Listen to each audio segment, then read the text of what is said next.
సైకలాజికల్‌గా మనకి భయం రావడానికి కారణం ఏంటి అంటే, మెయిన్‌గా మనం ఏదన్నా కోల్పోతామేమో అని. అండ్ ఇంకొకటి ఫ్యూచర్‌లో ఏమవుతుందో అని ఇమాజినేషన్‌లో లేని వాటిని ఊహించుకొని భయపడుతుంటాం. మెజారిటీగా ఇవి కామన్ భయాలు. ఇవి రావడానికి మెయిన్ రీజన్ ఏంటి అంటే, మన ఆది మానవుల కాలం నుంచి జూసుకుంటే, మన లైఫ్‌లో ఎప్పుడు ఏమైతదో తెలవదు. ఎక్కడి నుంచి ఏదొచ్చి మనల్ని అటాక్ జేసేది తెలవదు గాబట్టి, అలర్ట్‌గా ఉండడం అండ్ ఎప్పుడు మన బ్రెయిన్ ఏం గెస్ చేస్తదంటే ఏదో ఒక రాంగ్ అయ్యే ఛాన్స్ ఉంది.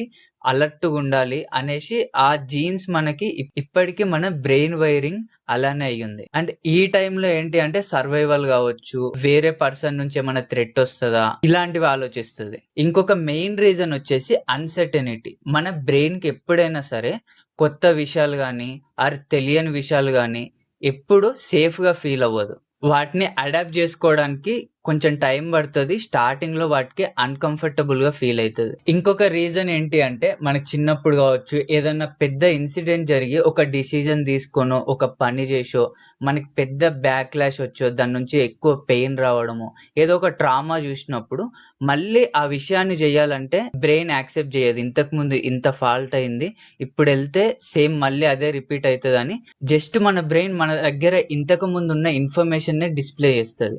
ఆ డిస్‌ప్లే చేసిన దాన్ని నిజమని నమ్ముతది. ఇప్పుడు మనం ఏం చేయాలి అంటే, మనకి ఏదైతే ట్రామా ఉందో, ఏదైతే భయమైతుందో దాన్ని చూసి, దాన్ని ఒకేసారి పెద్దగా కాకుండా చిన్న చిన్నగా స్టార్ట్ చేయాలి. ఎలా అంటే, ఇప్పుడు బైక్ మీద నుంచి పడి యాక్సిడెంట్ అయిందనుకో, వాళ్ళు కొంతమంది చాలా గట్టిగా దాన్ని తీసుకొని నెక్స్ట్ టైమ్ బైక్ ఎక్కాలన్నా, ఓన్లీ స్లోగా నడిపితేనే వాళ్ళు ఎంకలెక్కుతారు. లేపోతే ఎక్కరు. ఇలాంటి వాళ్ళు ఏం జేయాలి అంటే, మెల్లగా నడపడం స్టార్ట్ జేయాలి. దాని తర్వాతకి ఇంకొంచెం స్పీడ్ ఎళ్ళడం స్టార్ట్ జేస్తే, అప్పుడు బ్రెయిన్ ఫిక్స్ అయితది. ఓకే. ఇన్ని సార్లు నేను మళ్ళీ బండి నడిపి సేఫ్‌గా రిటర్న్ రాగలిగినా అంటే, మళ్ళీ నేను నడపగలుగుతా అని బ్రెయిన్‌లో ఫిక్స్ అయితది. ఇప్పుడు నెక్స్ట్ టైమ్ ఎక్కువ సార్లు నడిపి రిపీట్ జేసిన తర్వాతకి బ్రెయిన్ ఇప్పుడు ఇది డిస్‌ప్లే చేస్తది. నువ్వు సేఫ్‌గా నడపగలుగుతావు అనేసి.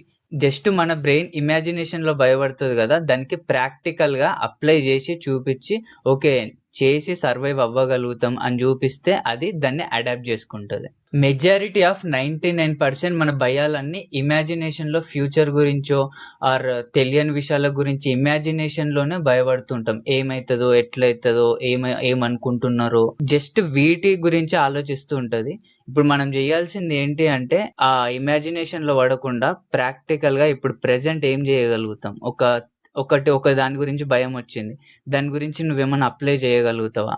ప్రాక్టికల్‌గా అప్లై జేసి, దానికి బ్రెయిన్‌కి ఫెమిలియర్‌గా జేయడం ఒక థింగు. సెకండ్ థింగు, మన చేతిలో లేని దాని గురించి ఎక్కువ భయపడి లాభం లేదు గాబట్టి, ఒకటి నీకున్న దానికి నువ్వు దాన్నెంత కోరుకుంటున్నావు, దానిది నీకెంత ఇంపార్టెన్స్ అనే దాన్ని బట్టి నువ్వు ఒక డిసిజన్ చేస్తావా? చెయ్యవా?